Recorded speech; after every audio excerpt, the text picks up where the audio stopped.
introduce you to Dr. Joe Griffin, a speaker, consultant, and author's intention is teaching their talk is to broaden their vision, the things they weren't taught when they brought up as children. Reach for the top, regardless of situations, predicaments, or your conditions. He's making history, all of the districts, increasing retention from teachers, 50 to 80%. That ain't all that you hear me. He is the mentor. He paved the way with his STIP methodology, really. Dream, be persistent, face fears, seek change, go out and go get it. This what you learning with Dr. Joe Griffin. With Dr. Joe Griffin, yeah. He says recognize trauma, push past the pain. If you got a problem, go look at his frame. Work your perspective and look at it change. Find a goal, set it in critical thing. Manage time, self-awareness. These are the few of the things he's trying to get you to do every day. Do every day. Led 5 schools to increase test scores with his teacher-principal collaboration. Things he gives to you will have you take your drive to the next level. But first, you need to get some fuel at gas station. Supporting education leaders, creating a culture for kids that'll last for ages. Lack of access to quality professional development, that's outrageous. Got his doctorate in education. Leadership, research, make changes. Need to put the kids first and raise them. Need to teach them they worth, stop playing. Later on, they gon' run this nation. Dr. Joe with his dissertation taught to those who would fix, make changes. I introduce you to Dr. Joe Griffin, a speaker, consultant, and author's intentions. The teaching and talk is to broaden their vision, the things they weren't taught when they brought up as children. Reach for the top, regardless of situations, predicaments, or your conditions. He's making history, all of the districts, increasing retention from teachers, 50 to 80%. They ain't all that you hear me. He is the mentor. He paved the way with his DIP methodology, really. Dream, be persistent, face fears, seek change, go out and go get it. This what you learning with Dr. Joe Griffin. With Dr. Joe Griffin.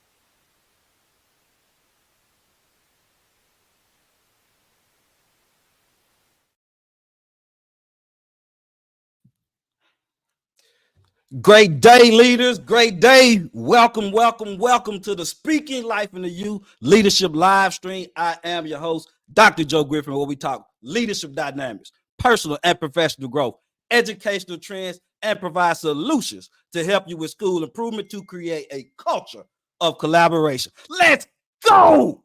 I am so excited. I'm elated.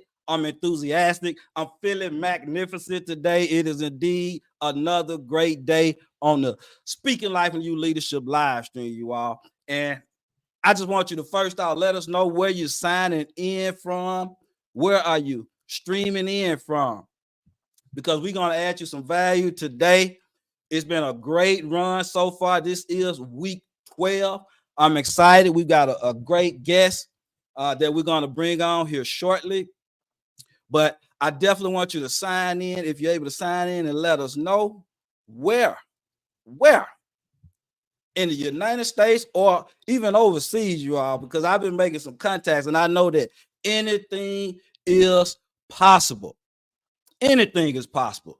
All right, so let us know where you're signing in from.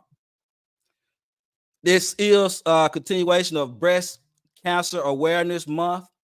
Also, Domestic Violence Awareness Month. I didn't have all of my pink today, but I did still have tinkles of pink on me because breast cancer awareness is dear to me. My aunt is a survivor. That's Miss Bobby Griffin. So we definitely want to shout her out, as well as all of the other survivors around the United States, as well as the globe. It's also Domestic Violence Awareness Month. So we want to continue to make awareness to that as well, because it's very important that we take all of these particular months into consideration as we move forward.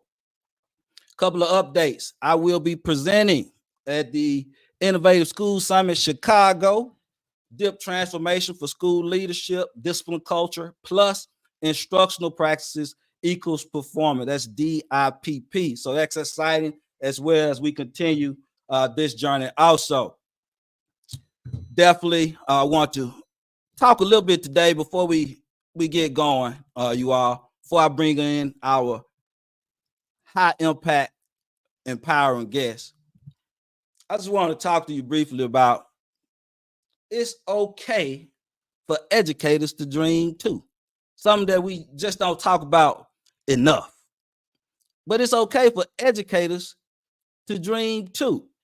And when you think about that, dreams, they open up possibilities. Dreams open up possibilities. They allow you to not be stagnant, not be on hold, but always pushing for greater and for more, not being content. Sometimes in leadership, as teachers and as educators, we get content. We don't see that there's a way that we can continue pushing ourselves forward, and we just get content.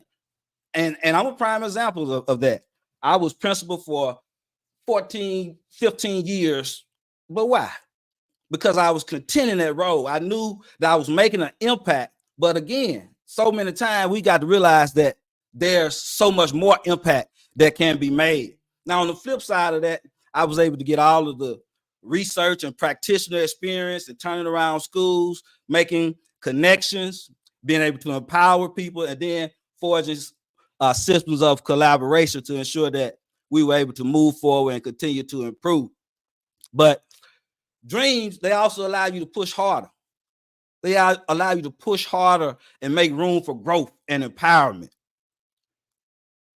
As leaders, you don't just automatically get better. We don't just automatically grow, okay? It's important to realize that we got to constantly be putting into ourselves, constantly amping ourselves up, constantly affirming what we do as leaders, and constantly making it a better place for those that we're leading. Dreams allow you to push harder. They allow you to make room for growth and empowerment. And lastly, dreams allow you to better collaborate with students and adults. And I always add students and adults because it's a system. You got to work with everyone. It's got to be systemic collaboration occurring in order to have student success and ultimately district or school success. And that's continually, okay? So that's important. Dreams, it's okay, educators. It's okay to dream big, and definitely dream hard. You're in better moods when you're dreaming. You can always see the brighter side. Your SEL levels, your social emotional learning awareness levels go up. And sometimes we're so busy taking care of everyone else's dreams that we forget to take care of our own.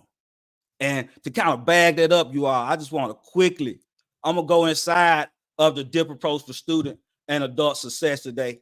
Something I haven't done here, but I want to make sure that we tie in dreaming as an educator to what we do for students. First off, you'll notice that blue column, dreaming with desire. It's about 9 principles under it. Believing in yourself, that's the beginning. And believing in yourself also translates to you believing in your students. All right. Thinking about what you want, envisioning that great path that you have for yourself. That also is what you want to do for your students. All right. Observing those things that you see, exploring them, diving in. That's also what you want to train and teach your students to be able to do. Learn your strengths. When you're learning your strengths as an educator, number one, you know what you bring to the table, but also you're better able to empower students to guide and find their strengths as well. Knowing and pushing your limitations. This is a big part of dreaming with desire, you are. You got to, first off, know your limitations. Know what you're good at and what you're not good at. But then don't just settle at not being good at it, but push those limitations over time to be better. That's the same thing that you teach to your students every single day. They come with you with skills that may be deficient, but you want to push them up to greater and next levels. Plan like there's a brighter tomorrow. You got to plan for it. You got to see it. You got to envision it. You got to see it when no one else does. But planning for a brighter tomorrow is a big part in dreaming with desire. Setting goals to elevate yourself. In education, we equate them to SMART goals. Same thing with your students. Same thing with your students. You want to help them set goals that are going to elevate themselves, while at the same time, you're still having your goals and you're working in your passion and you're working towards your dreams, towards your hopes, towards your aspirations. That's what it's all about, you all. And you want to commit to the process. You got to commit to that process. Commit to the process. Commitment is having those same feelings about something in the beginning of something that you have down the line. That's what it's about, being committed to the process. And of course, you want to always dare yourself to be great. That's the most important principle, along with believing in yourself and the dreaming with desire. Again, you all, I just wanted to open that up today because it's okay. It's okay for educators to dream too. Now I'm getting ready to bring up my guest today, you all. We got a good one. We've got a good one. And I'm excited about it. I'm excited about it because, again, I talk to you all the time about connection, empowerment, collaboration. We're modeling it. We're modeling it. So here it is. I'm about to bring you to the stage Miss Ashley Green, who brings 19 years of diverse educational experiences, holding a bachelor's degree in elementary education from Alcorn State University and a master's degree in psychology from William Carey University. She became a licensed administrator through the Mississippi Alternate Path for Quality School Leaders program developed by the Mississippi Community College Foundation in collaboration with the Institute for Education and Workforce Development. As a school leader, Ashley has excelled in turning around schools, maintaining a track record of high achievement, and never falling below a successful rating. Since becoming a consultant, she has significantly enhanced students' reading skills and improved teachers' capacity to teach reading in both Mississippi and Alabama. As the owner of Green Tree Educational Solutions, Ashley leverages her experience, her expertise in elementary education, psychology, and leadership to deliver comprehensive, impactful educational solutions. Welcome, welcome, welcome to the stage, Miss Ashley Green. Pleasure to have you. Happy to be here. Hello. Hello, hello. Wow, reading that biography, it gave me goosebumps. I was also a member of that MAP school program, Mississippi Alternate Path to Quality School Leadership, to force me on the way. So I know the importance of it. I know what you went through with that to start this journey. And today we're going to be talking in your area. We're going to be talking in your area. We're talking about soft skills, recruiting and retaining teachers. And we got a bonus topic for you all at the end, you all, that we're gonna add in there that Mrs. Green is definitely going to share with us. So let's jump Absolutely. in. Let's jump in. Let's go. Let's go. Let's go. All right. So we know that um, it's a big challenge that schools are facing as far as recruiting teachers, and we want to talk. We're gonna kind of break it up, recruiting them first, and then we'll come back and talk about keeping them or retaining them. But recruiting teachers, it's a challenge, and it's not about just finding the right people, but it's also about keeping them. So, in your experience, and we know that teacher recruitment is one of your specialties. What are Yes. some of the soft skills that you feel like that are very important for recruiting teachers? High impact, high impactful, high performing teachers. Well, the recruiting process, sometimes you can recruit for high impact and high performing, and sometimes you can recruit for potential and then make them high impact and high performing. So I like to recruit for both. Because people don't really know what they possess until they come into someone or come in contact with someone who can empower them. And so I Mhm. believe that those soft skills give us a keen sense of discernment to be able to see who has potential and who does not. And so, one of the soft skills that I believe that I want to start with is communication during the recruitment Def- process. A couple of months ago, or maybe a half a year ago, I put a post out on Facebook about how to, maintain or retain your teachers. And one of them was during the recruitment and hiring process, be transparent. Oftentimes during the recruitment process, oh, we're selling dreams. And I heard you talking about dreams earlier, and you're absolutely right. We're supposed to dream. But when we're recruiting, don't sell them a dream. Okay. Let them know the reality of the situation. Hello, how are you? It's so nice to meet you. I'm the leader of this school. We're a small school with a small budget, but we work together very well. Okay. We don't have a PTO, but we make sure we have 5 to 6 teacher appreciation events a year. You know what I'm saying? We have students, about 25% of them have behavioral and emotional disorders, but we have an amazing PBIS team, interventions in place, and a progressive discipline model that pretty much maintains the behavior or gets it back regulated in a timely fashion. So be transparent with the recruits when you're recruiting them so that when they do make the choice, it's an honest choice. It's one that they wanted to make. They made it with all of the data that they needed. And so once they do join the team and they experience a month or two in your buildings, they're like, wait, this guy really told me the truth. Like everything that they're saying was true. And so you've already started a new soft skill, which is trust. Because they know now I can trust my leader, because they actually did tell me the truth during the recruitment process. So I think being extremely transparent and communicating the authentic truths about your buildings and your districts is a great recruitment tactic. And in the long term, it's a retention tactic because they stay. I love it. I love it. I love it. Communication and trust and setting the foundation for those are very important for definitely for getting those teachers. And I definitely heard your comment about the dreams, and we definitely want to be honest with them. And then once they get in, but we still want to encourage them from that point to still see greater, see the Yes. optimistic side of it, because we can go far. We can go far, and we can really do it together. And the vision plays a role in that. Like the dream is also the vision, because the vision is the end goal, right?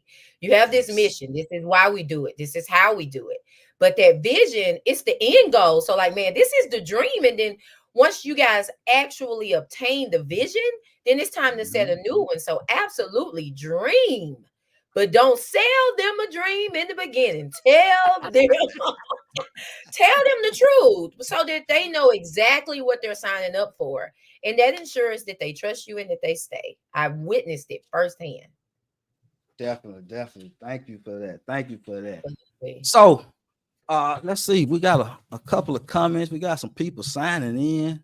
Let's see what we got. Yashika Smith Nicholson from Mississippi. That's what I'm talking about.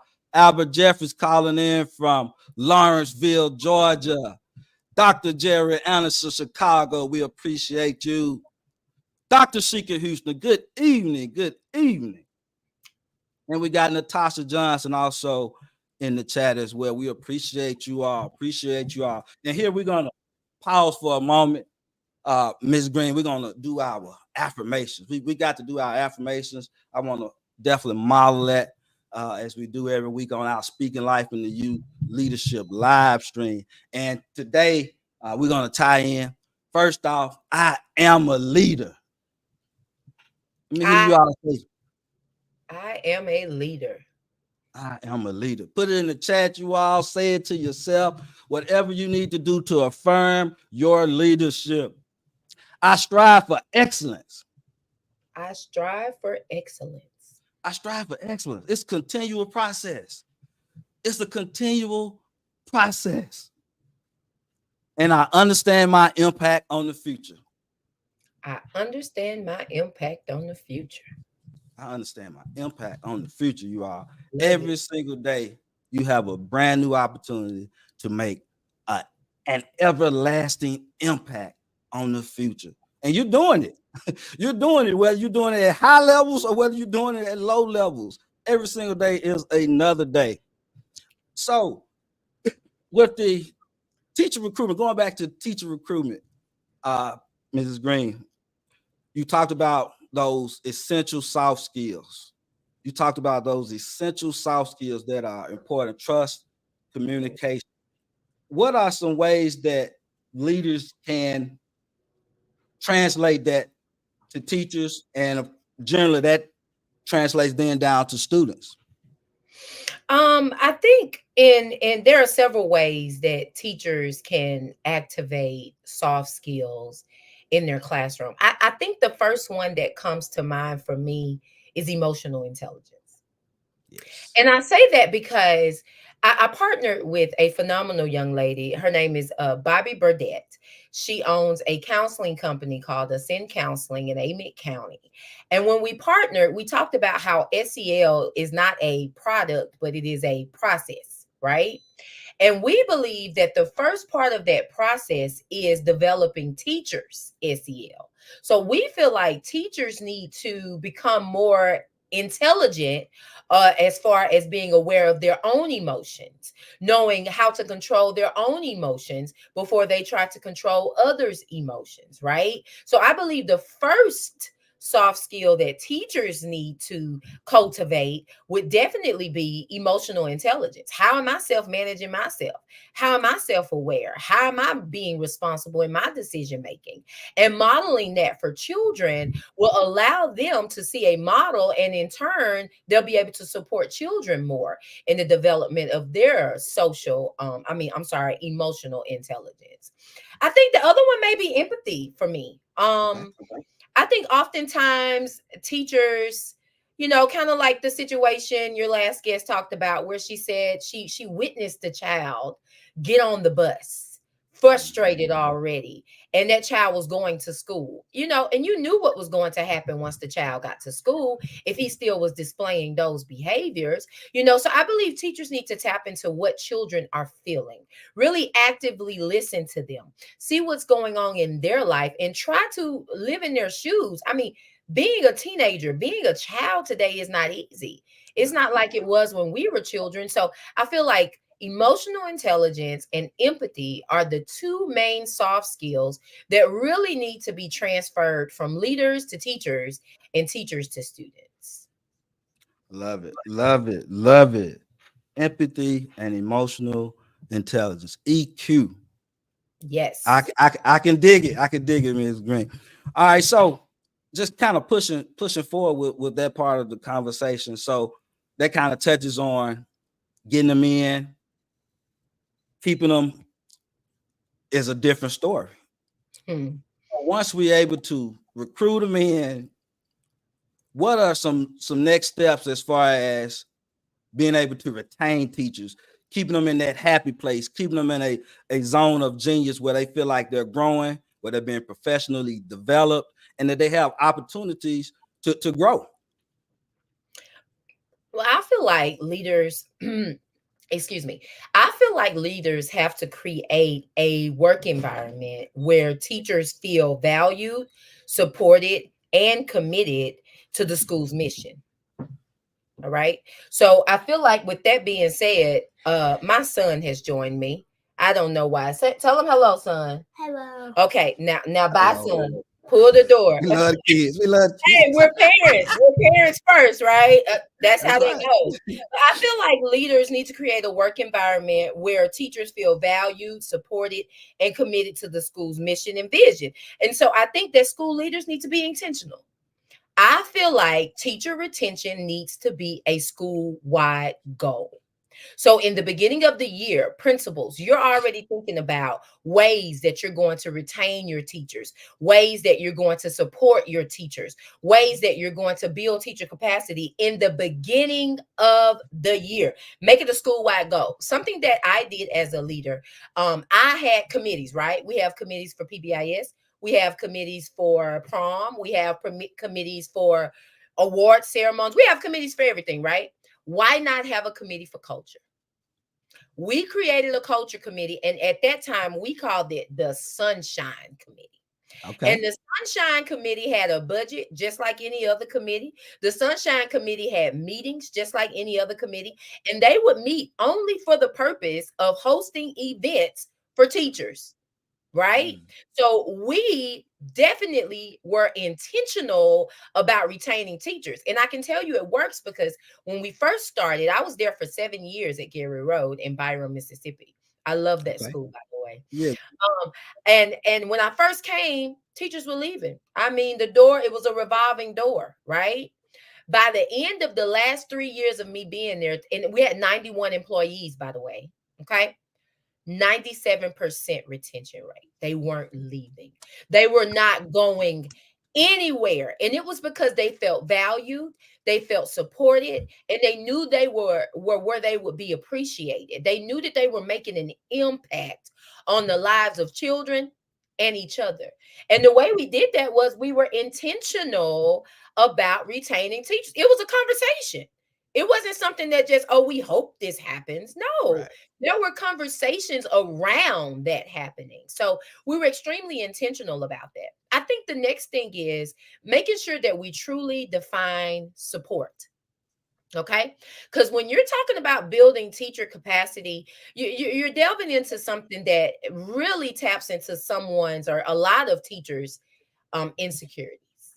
And Yes. so, if they're coming to your school and you're a highly engaging leader and you have a lot of support in place for them, I feel like as a leader, you need to define what that support looks like so that they don't connotate it for something negatively. Okay. So, Hmm. you can let Hmm. them know, hey, I'm a leader who comes in your room at least twice a week.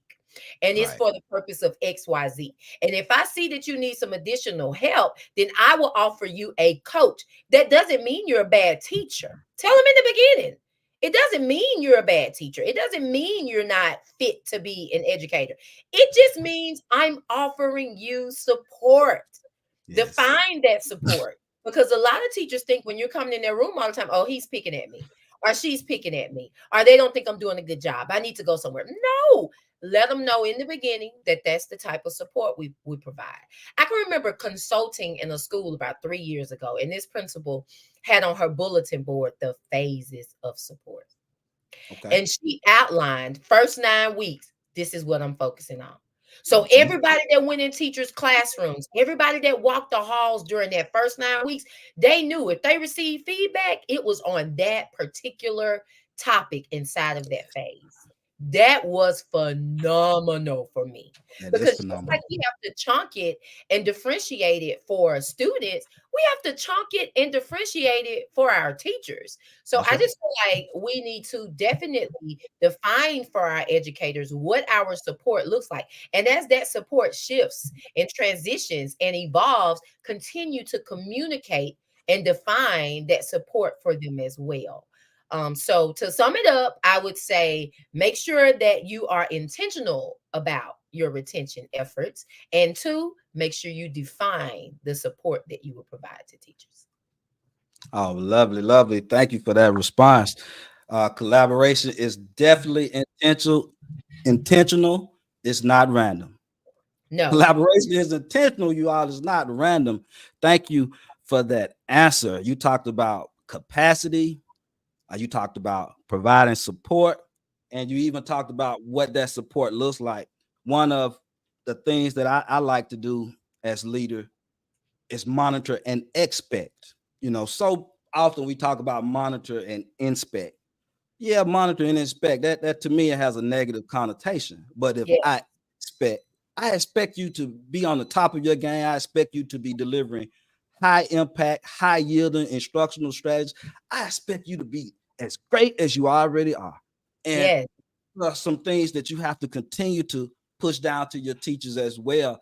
And I just love where you took that answer because I'm all about collaboration, as you know. I know it's intentional, and I know that our leaders, our teachers, we need to have a bigger focus on that intentional piece of collaboration because it's not just going to happen. It's not just going to happen. It's not No. just going to happen. So, and even with that, I take that a step further. That's why one of the reasons why I can't understand why leaders don't want to take leadership assessments as often as they need to.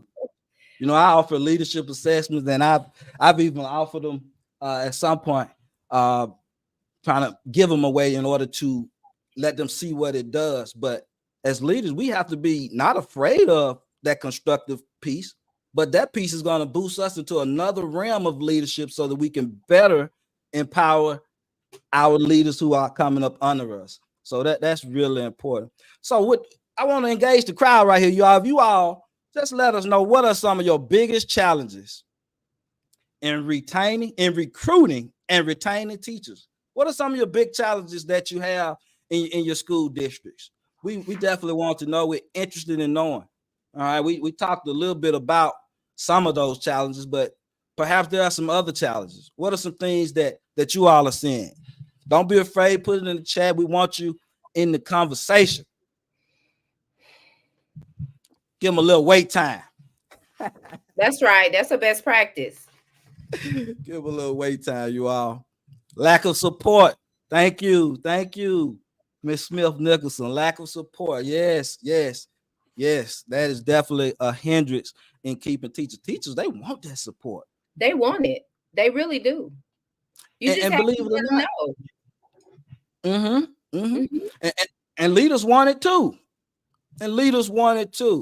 So we got to make sure.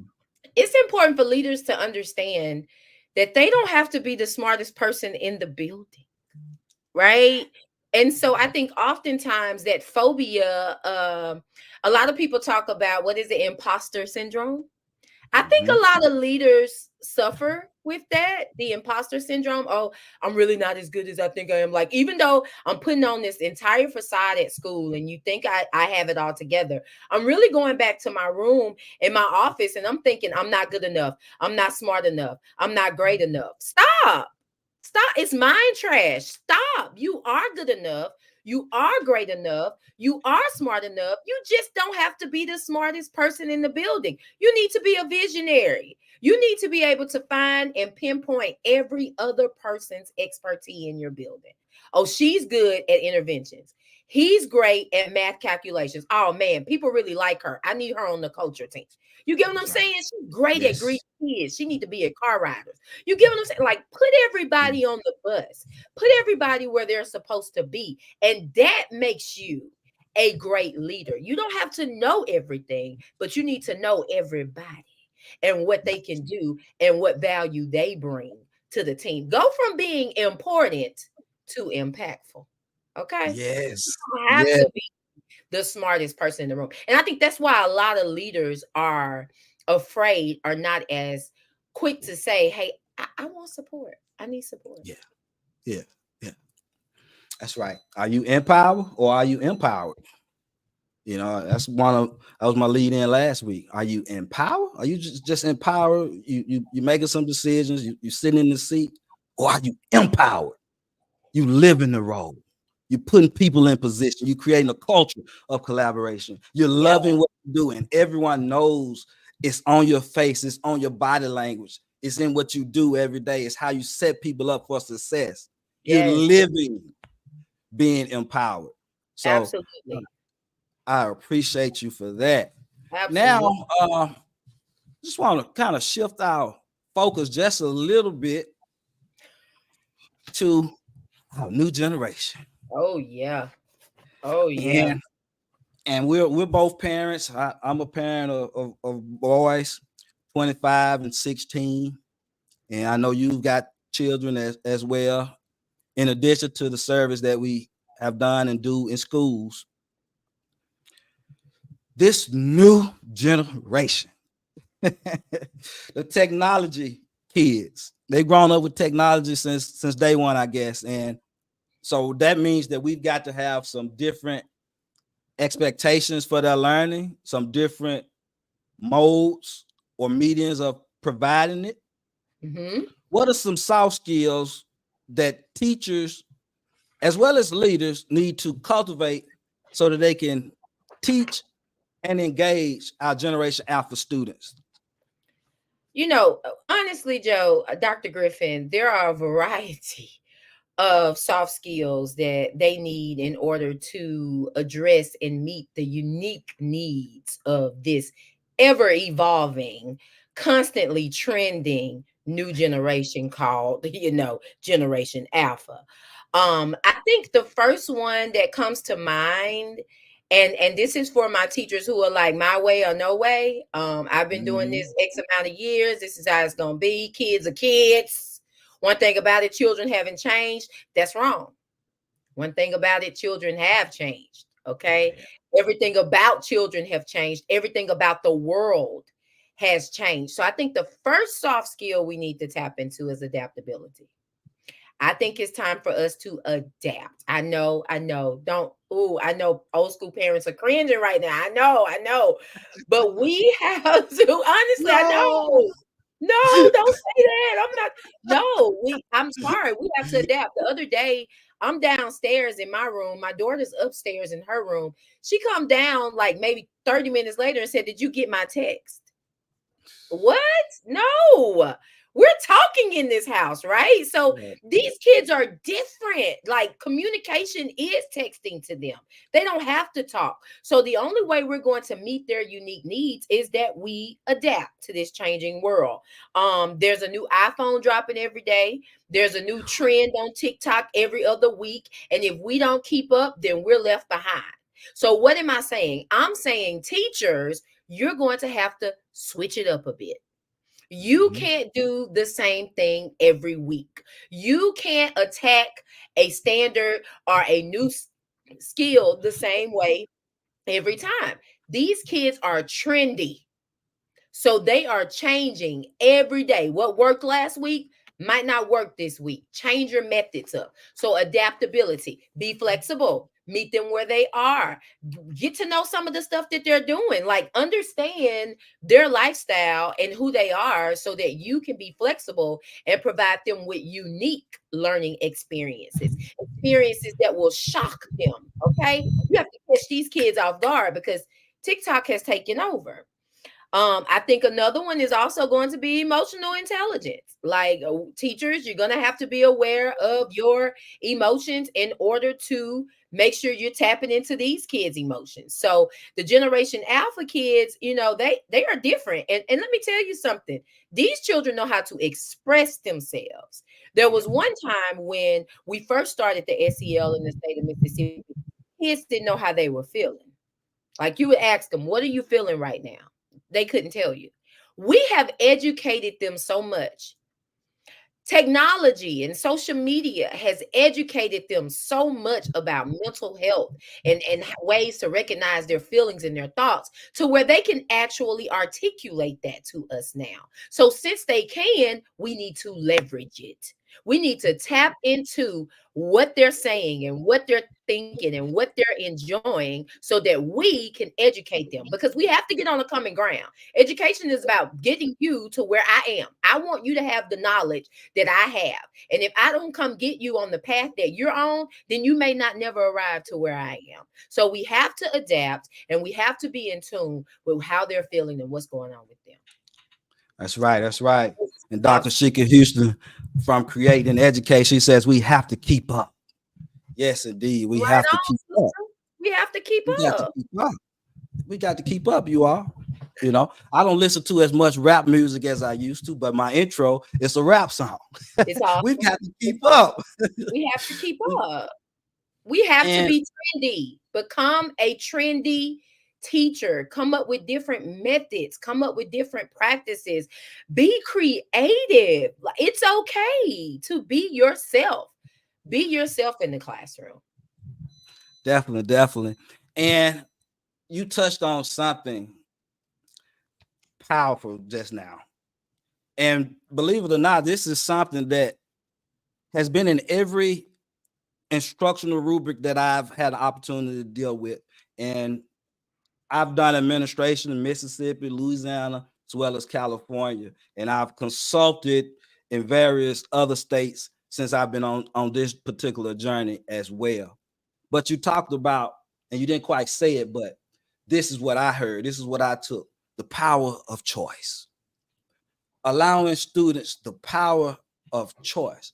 on every instructional rubric that I've dealt with, giving students the option to choose how they're going to accomplish the objective is always listed as a 4 or a 5, how the rubric is set up, but it's always at the top tier of great instructional practice, giving students the power of choice. Yes. And with this new generation alpha student, I heard you bring that out. I heard you say that. And that's one of the key points that I hope and pray that our listeners, our viewers, whether they're live or whether they're going to come back and watch the recording, whether they're live or they're going to come back and watch the recording, understand that the power of choice is powerful, and it leads to empowering our students. I mean, I'm telling you, if we get to talking about best practices for this generation alpha, we have to talk about choices, right? Because they are all about choices. That's what they walk in the room and they're ready to make decisions. And so the way we differentiate now is by giving them a choice. What would you like to do first? All right. Look, listen to me. I love the flipped model. Have you heard of the flipped model? Where it works in middle school and high school, where you use the learning management system to load up all the content, teach them all the background knowledge, record yourself teaching them if you want to, whatever you want to do. You put that in the learning management system. Once they get to the classroom for that new practice, it's all active. They get a chance to choose if they want to do project-based learning, or if they want to do a discussion on the topic, or if they want to do some collaboration work, or if they want to do some tactile hands-on. But it's no lectures taking place in the classroom, because the attention span from K all the way to 12 is 10 to 25 to 30 minutes. That's it. That's it. And we keep them for 90 minutes, Dr. Griffin. And their attention span is 10 to 25 or 30 minutes. So we definitely have to give these children choices, and we have to plan accordingly in order for the choices to be at the level of rigor and scaffolded level that it needs to be for each and every learner. So we have to include more things that they love, more games, more apps, more technology. Take them on virtual reality tours. Like, take this thing to the next level. Look, technology is for you too, teachers. It's not just for them. You take that technology, you explore it, and make yourself the best version of a teacher that you can possibly become. And so definitely give these children choices. Definitely get creative. Get out there and, like the sister said earlier, keep up. Keep up. Keep up. That's right. So let's engage the crowd. What are some of the key traits that you all feel are important for teaching and parenting generation alpha students? Because we have to constantly be thinking about that. We have to constantly be thinking about that. Key traits. What are some of your key traits, you all? Give us some feedback. We want to know. How are you dealing? How are you teaching? How are you parenting? How are you connecting? How are you empowering? How are you collaborating with our generation alpha students? Exposure. Oh, yes. I love it. Exposure. Yes, we got to expose our students. We've got to expose our students. All right. When it comes to parenting too, Dr. Joe, active listening. When we were growing up, our parents were like, do as I say, just do it because I said so, right? These kids today can go fact check that because I said so. Google will tell them the real reason. So that doesn't work anymore. So as a parent, it's important to be an active listener, because the suicide rate in children has rapidly gone up. They're dealing with so many different, they have to compare themselves to so many different people. It used to be where our morals and our character were built based on the folk tales of only our ancestors. But now we get everyone's folk tales from social media. We tap into everyone's culture from social media. And so kids are having a hard time identifying with who they are.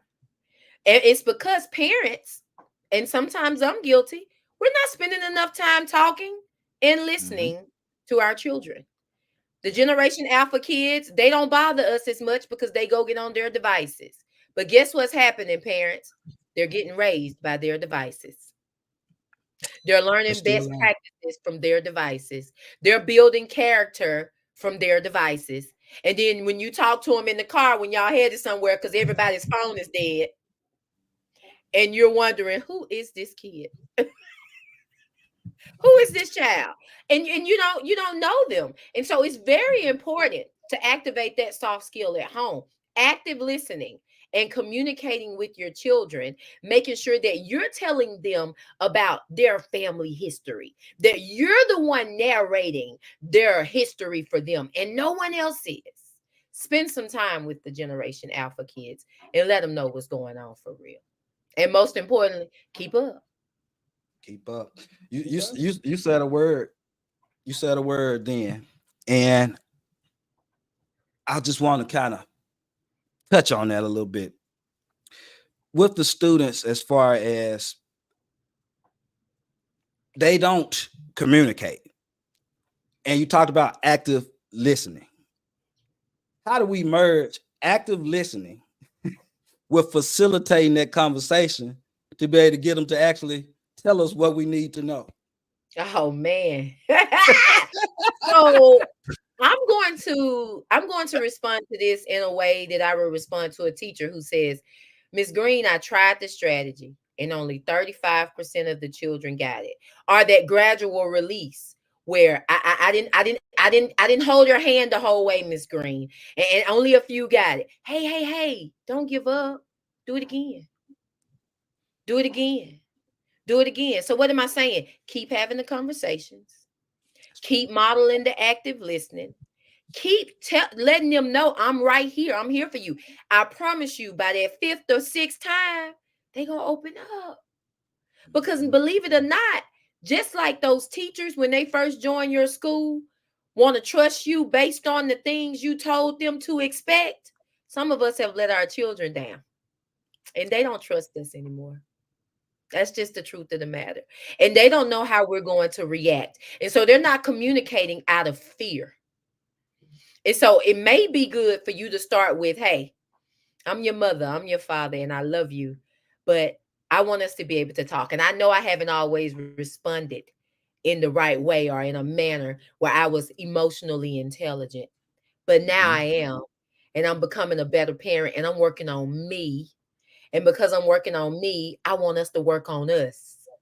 And so let's Yes. open up a line of communication, and it just starts that way. Like you have to apologize. Our parents didn't apologize. They were Right. right. They were Yeah. right.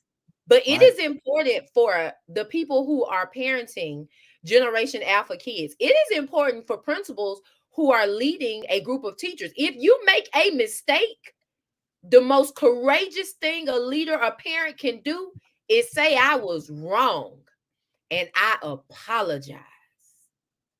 And so I think it's important for us to model that and continue to practice it. And I believe that that communication will eventually begin to take place. Definitely. Definitely. Thank you for that. Thank you for that. So now we've had a enriching conversation about soft skills.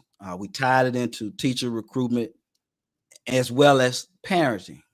So now, how do we merge all of that with school performance and goals?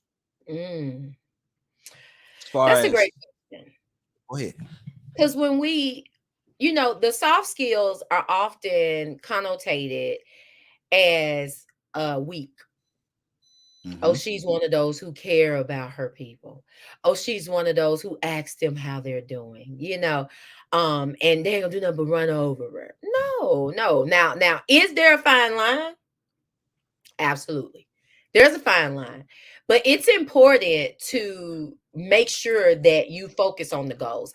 When I think about that and I think about accountability and using soft skills to drive student outcomes and accountability, I think about my mentor when I was a principal at first. I met a lovely gentleman, and I say lovely, I mean peaceful. named Ashok Menon, and he was my leadership mentor. And he and I sat down on the first couple days of meeting, and we agreed upon some things that we both believed in.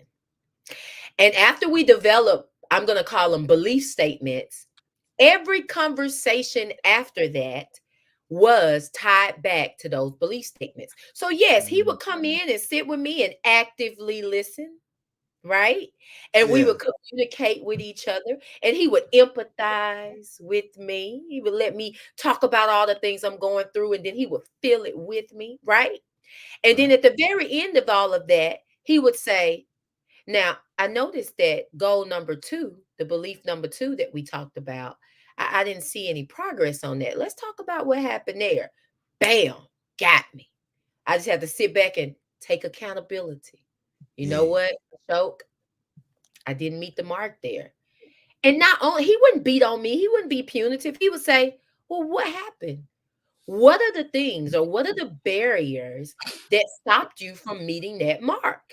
And we would talk about those things. And at that time, I didn't realize that I was facing the barriers. And when you face them, you got to knock them down. So I would face the barriers, knock them down. Then we would set new action steps with the barriers included. Okay. And start over. And I would set my own deadline. I would say, Ashok, when you come back in 3 weeks, I will have XYZ done. I think that I practice this in my company. We come in, if we do a cultural transformation piece, the first thing we do is get all the district leaders together, all the principals together, and we come up with a shared belief system. We talk Mhm. about, we agree upon 5 or 6 things that we all believe in. And throughout the entire year, those shared belief statements are used for either accountability or celebration. It is a beautiful thing. It has huge impact on teacher accountability and student outcomes because we tie everything back to it without it being punitive. So I do believe that soft skills can be used to drive student success and hold teachers accountable. You just have to be strategic about how you use them. I love it. I love it.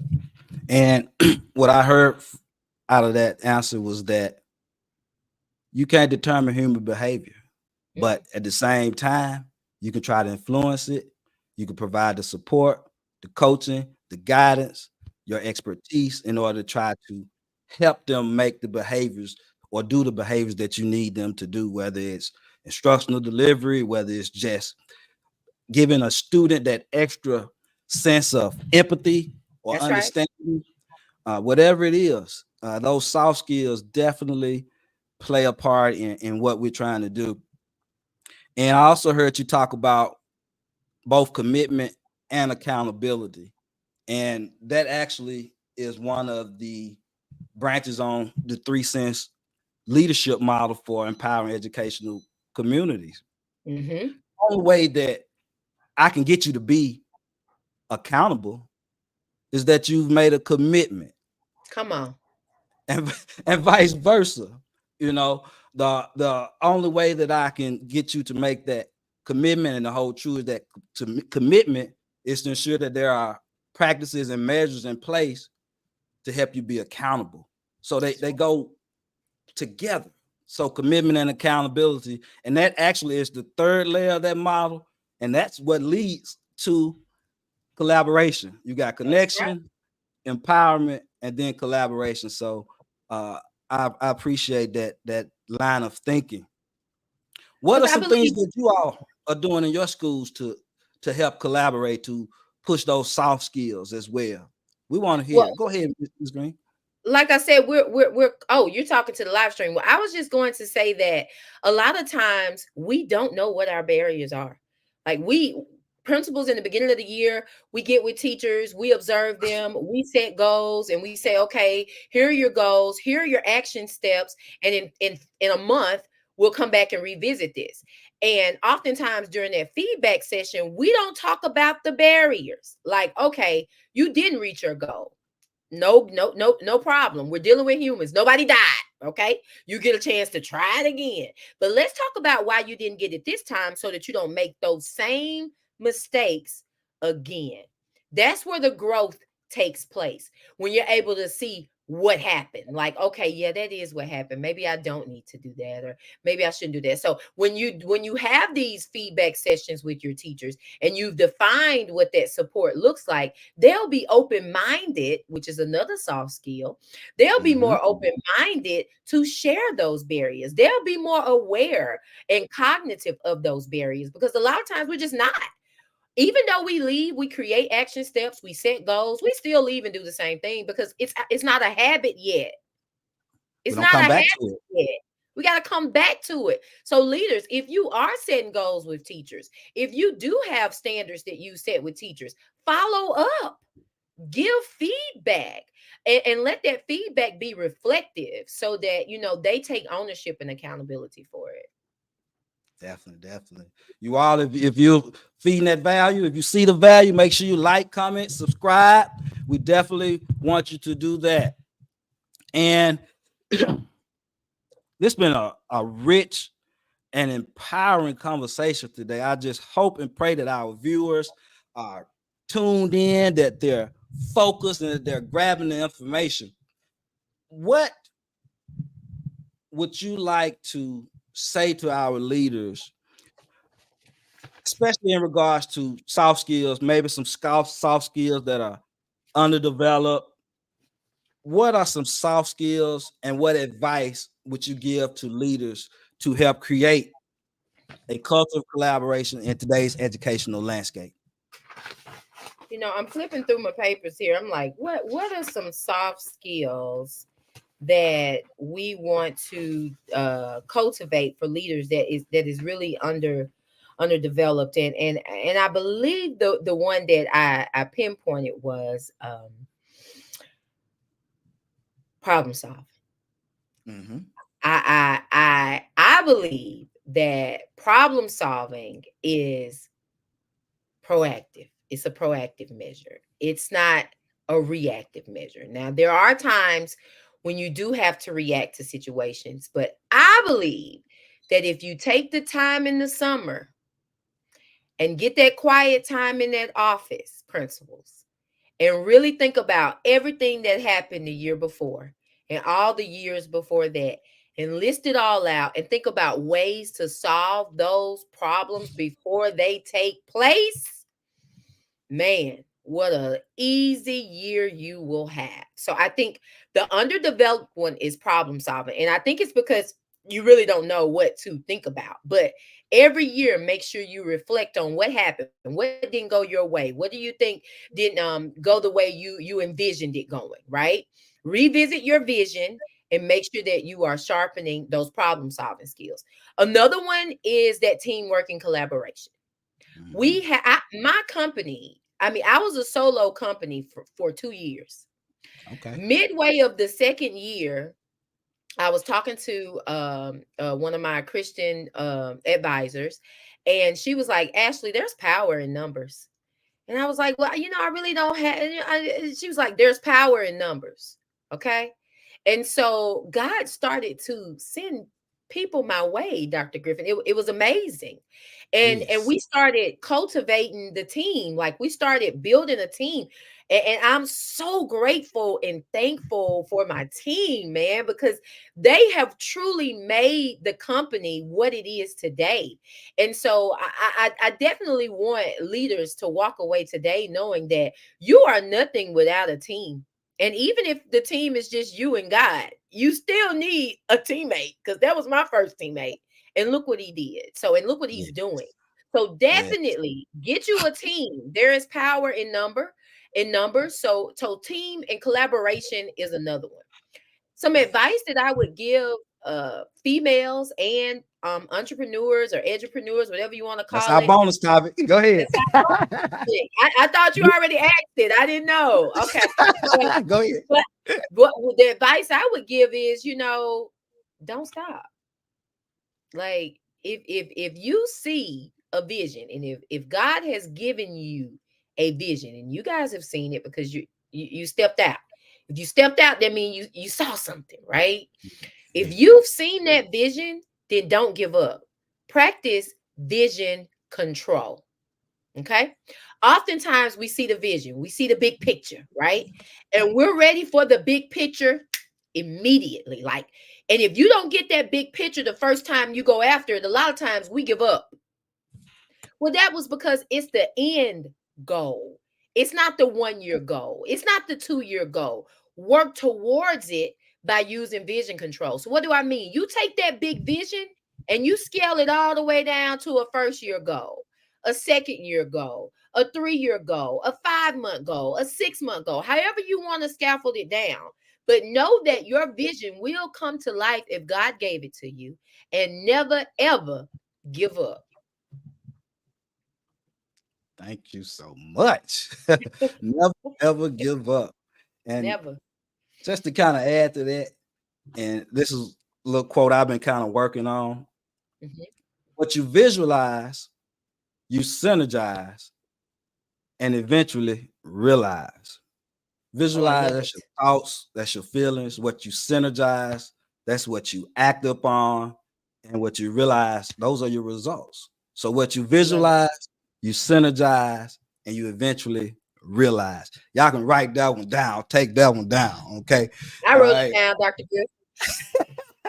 I love it. Appreciate I that. love it. So, our viewers, what soft skills are you going to be working on this week? What soft skills are you going to be working on? You know, we provide solutions. We give you ways to create a culture of collaboration. What soft skills? I want you to put it in the chat. What soft skill will you be working on? What was your area of deficient out of the many that Mrs. Green mentioned today? We discussed a lot of them, you know, and if wasn't discussed, you may know another one. What soft skill are you working on?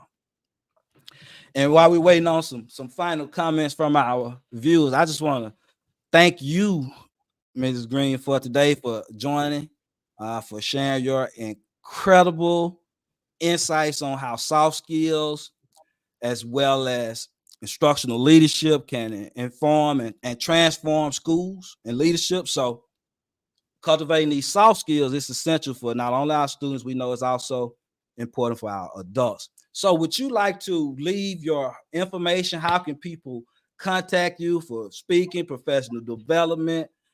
We know that Green Tree Educational Solutions also provides solutions. So please let the people Absolutely. know how they can find you. Yes, we are located at greentreesolutions.org. You can also follow us on Facebook, Green Tree Solutions. And we are also on LinkedIn. I'm Ashley Green on LinkedIn as well. We are a hardworking, enthusiastic group of consultants who focus on ELA and leadership. We have had the privilege of working in Alabama and Mississippi, and every school we've worked with have experienced tremendous reading growth. So we are definitely dedicated to teaching children and teachers how to effectively improve literacy skills. And we are so thankful for you having us here today, Dr. Joe Griffin. Oh, it's my pleasure. It's my pleasure. I want to model each and every week for our viewers how to create a culture of collaboration. You have to be, as a leader, you have to be secure with what you bring to the table.